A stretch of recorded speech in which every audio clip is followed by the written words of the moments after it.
जय श्री कृष्ण। श्रीमद् भगवद गीता अध्याय 9 परम गुहा ज्ञान। धर्मियम शब्द का अर्थ है धर्म का पथ। नारद वास्तव में दासी पुत्र थे। उन्हें किसी पाठशाला में जाने का अवसर प्राप्त नहीं हुआ था। वे केवल माता के कार्यों में सहायता करते थे और सौभाग्यवश उनकी माता को भक्तों की सेवा का सुयोग प्राप्त हुआ था।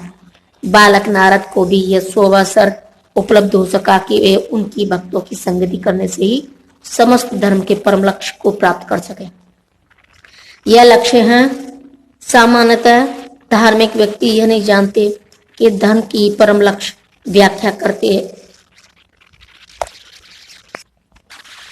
सामान्यतः धार्मिक व्यक्ति यह नहीं जानते कि धर्म का परम लक्ष्य भक्ति की प्राप्ति है। जैसा कि हम पहले ही 8वें अध्याय के अंतिम श्लोक में व्याख्या करते हुए कह चुके हैं, वेदेषु यज्ञेषु तपसु चैव सामान्यतः आत्म साक्षात्कार के लिए वैदिक ज्ञान आवश्यक है। किंतु यहाँ पर नारद न तो किसी गुरु के पास पाठशाला में गए थे, न ही उन्हें वैदिक नियमों की शिक्षा मिली थी, तो भी उन्हें वैदिक अध्ययन के सर्वोच्च फल प्राप्त हो सके।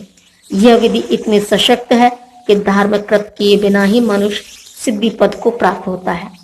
यह कैसे संपन्न होता है, इसकी भी पुष्टि वैदिक साहित्य में मिलती है।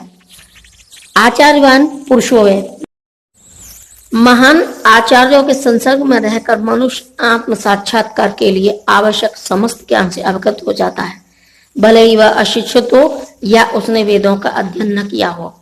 भक्ति योग अत्यंत सुखकर यानी कि सुसुखम होता है। ऐसा क्यों? क्योंकि भक्ति में श्रवणम कीर्तनम विष्णु रहता है, जिससे मनुष्य भगवान की महिमा के कीर्तन को सुन सकता है या प्रामाणिक आचार्यों द्वारा दिए गए दिव्य ज्ञान के दार्शनिक भाषण सुन सकता है। मनुष्य केवल बैठकर सीख सकता है, ईश्वर को अर्पित अच्छे स्वादिष्ट भोजन का उच्छिष्ट खा सकता है। प्रत्येक दशा में व्यक्ति सुखमय होता है। मनुष्य गरीबी की हालत में भी भक्ति कर सकता है। भगवान कहते हैं, पत्रम पुष्पम फलम तोयम। वे भक्त से हर प्रकार की भेंट लेने को तैयार रहते हैं, चाहे पत्र हो, पुष्प हो, फल हो या थोड़ा सा जल। जो कुछ भी संसार के किसी भी कोने में उपलब्ध हो या किसी भी व्यक्ति द्वारा उसकी सामाजिक स्थिति पर विचार किए बिना अर्पित किया जाने पर भगवान को यह स्वीकार है, यदि उसे प्रेम पूर्वक चढ़ाया जाए। इतिहास में ऐसे अनेक उदाहरण प्राप्त हैं। भगवान के चरण कमलों पर चढ़े तुलसी दल का आस्वादन करके सनत कुमार जैसे मुनि महान भक्त बन गए। अतः भक्ति योग अति उत्तम है और उसे प्रसन्न मुद्रा में संपन्न किया जा सकता है। भगवान का तो वह प्रेम प्रिय है जिससे उन्हें वस्तुएं अर्पित की जाती हैं। यहाँ पर कहा गया है कि भक्ति शाश्वत है। यह वैसी नहीं है जैसा कि मायावादी चिंतक साधिकार कहते हैं। यद्यपि वे कभी कभी भक्ति करते हैं, किंतु उनकी यह भावना रहती है कि जब तक मुक्ति न मिल जाए तब तक उन्हें भक्ति करते रहना चाहिए, किंतु अंत में जब वे मुक्त हो जाएंगे तो ईश्वर से उनका तादात्म्य हो जाएगा। इस प्रकार की अस्थायी सीमित स्वार्थमय भक्ति शुद्ध भक्ति नहीं मानी जा सकती। वास्तविक भक्ति तो मुक्ति के बाद भी बनी रहती है। जब भक्त भगवत धाम को जाता है तो वहां भी वह भगवान की सेवा में रत हो जाता है।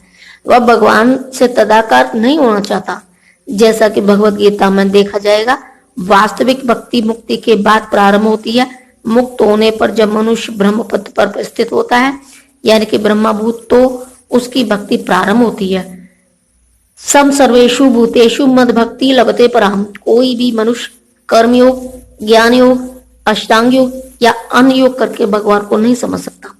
इन योग विधियों से भक्ति योग की दिशा में किंचित प्रगति हो सकती है, किंतु भक्ति अवस्था को प्राप्त हुए बिना कोई भगवान को समझ नहीं पाता। श्रीमद् भागवत में इसकी पुष्टि हुई है कि जब मनुष्य भक्ति योग संपन्न करके मनुष्य रूप से किसी महात्मा से श्रीमद् भागवत या भगवत गीता सुनकर शुद्ध हो जाता है, तो वह कृष्ण विद्या या तत्व ज्ञान को समझ सकता है। एवं प्रसन्न मनसो भगवत भक्ति योगता है।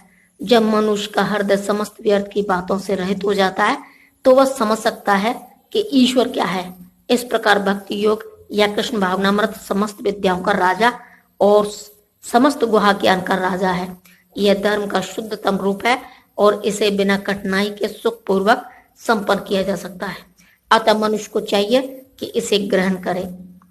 जय श्री कृष्ण।